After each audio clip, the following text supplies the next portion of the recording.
Hello, class. Welcome to HRM220 Cost Control Food and Beverage. This is a very important class for anybody who is going to work in the hospitality industry.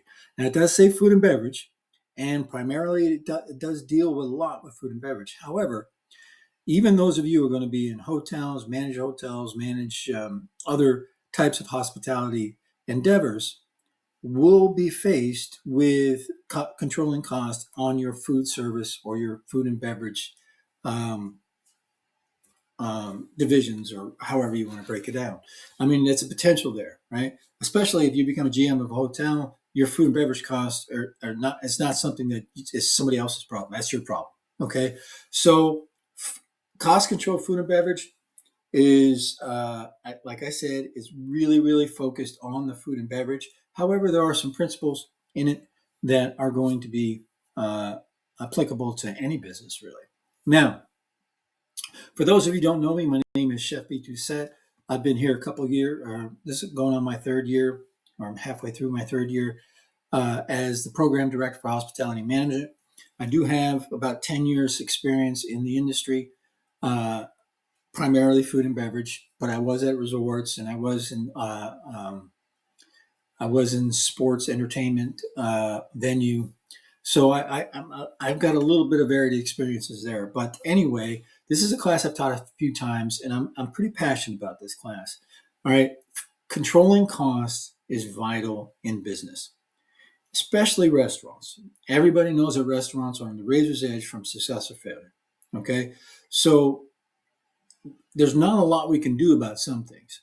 All right, when the economy goes bad and people stay home, or there's a pandemic, or there's this, there's that, something affects your revenue coming in, there's not a lot we can do about that. But what we can do is control our cost, and quickly control our cost. When our revenue streams start to falter or start to slow, we need to start to proportion our cost. All right. So this class is going to teach us a lot about the different ways we control costs, and they're not always the way that you might think. Most students might think, well, controlling costs is just buying things cheaper, all right, and not doing the, just being a penny pincher, right?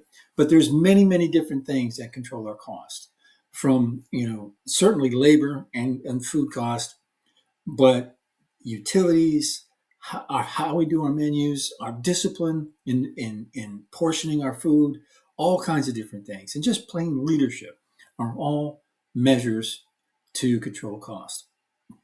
Okay, so welcome to this course. This is an online course, so I need you all to carefully read the syllabus. For those of you who had me in the past, I'm going to be doing things significantly different than I have, especially when it comes to accepting late assignments. Last semester, I had pretty much allowed late assignments with a minimal penalty for the score, and it just got carried away. I did my students a disservice. I did not show them or demonstrate to them that the material was important enough to get on time, and it just didn't become important for them to do it on time. But also, I feel that it probably wasn't important in their mind, soaking up the information. So this information is important. It's important enough to have on time. I will accept late assignments, but it's going to hurt. Okay? And read the syllabus to figure that out. All right? So other than that, again, if you've never had a class with me, I do discussions a little different than other people. I'm very adamant on that. I will do videos every week. Hopefully, I'm going to throw out as much information as possible and give you avenues to learn as much as I can. All right. Online classes, a lot of people get a little intimidated by online classes because they miss that interaction. I found that when I went, not that long ago, 10 years ago, when I was getting my master's degree, I was 100% online. I was worried about that. I found that it was a great venue for learning, all right, if I did it right. Okay.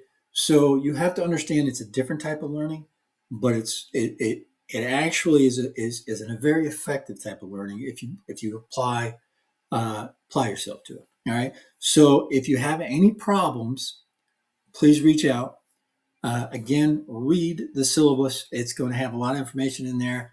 A lot of students will just skim over syllabus. I put some very cut and dry rules and procedures and things like that in that syllabus that I need you to know about.